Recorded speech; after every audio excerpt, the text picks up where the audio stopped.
Alright, so I've been looking into Mario Kart World for a little while now and trying to really hold giving off my full opinion until we saw more of the game. And since there was recently a direct, I felt like now was a good time to talk about it. Although I haven't been doing a lot of Mario Kart in recent years, I'm still very interested in the franchise to see where it goes. And I will say there are a lot of things I'm liking about this game and things I don't like, so let's go into it.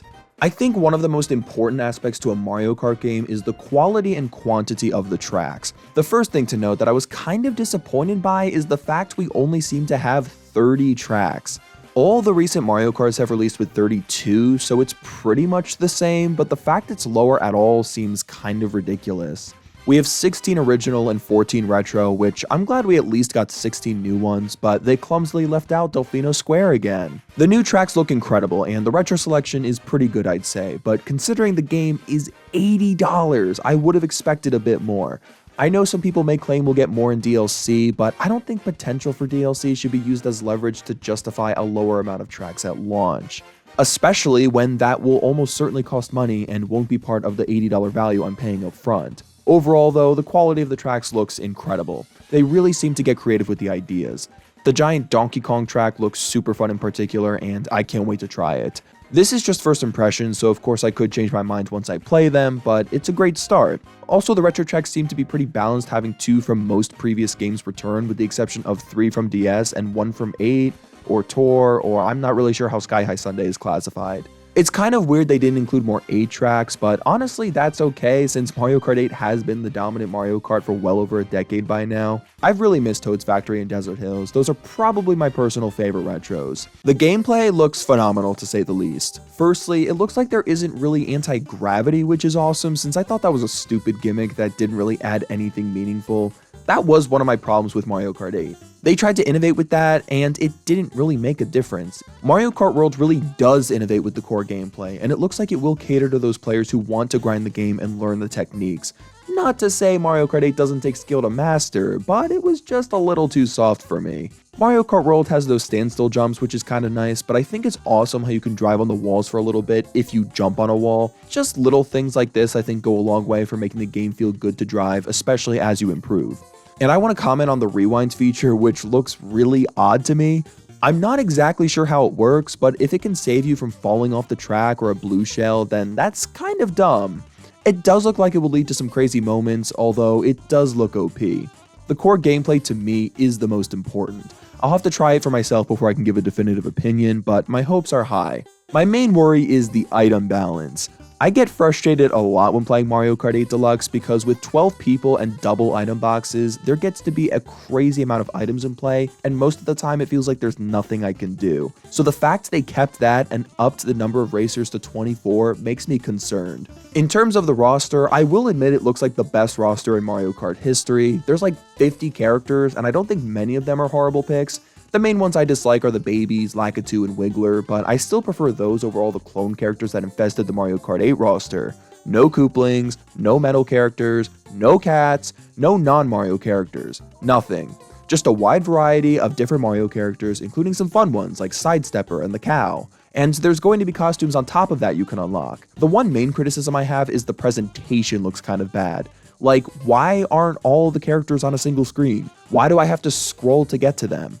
Not a huge deal, but it seems weird. The kart selection looks great though. I hated how you had to kind of build your vehicle in Mario Kart 8. It was never appealing to me. It just felt unnecessary and a time waste, especially when playing with friends who would spend like a full minute looking through every single piece. Now, aside from the core race gameplay, we do have some other side modes. Of course, we have battle mode, which looks standard. I've only seen balloon battles and coin runners, which is fine, honestly. I don't expect much more than that. Not sure how many battle courses we will get, but we did see 5 in the direct, plus I heard the music for Chain Chomp Wheel, so I assume that's coming too, meaning we'll get 6 at least. I hope we get at least 10 total like in Wii, but to be honest, I'm probably not going to be playing a lot of battle mode. I kind of hope there's a team option though. One thing I really liked in the direct was how you could do 2, 3, or 4 teams in races, and I hope that applies to battle mode too.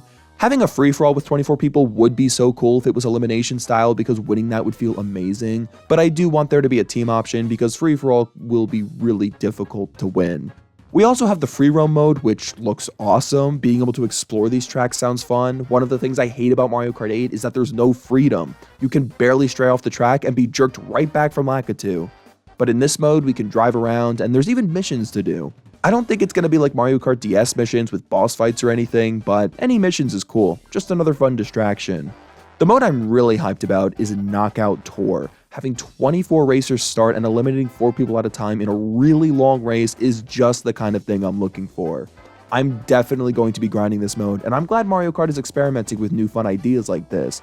This honestly is one of the biggest appeals to me.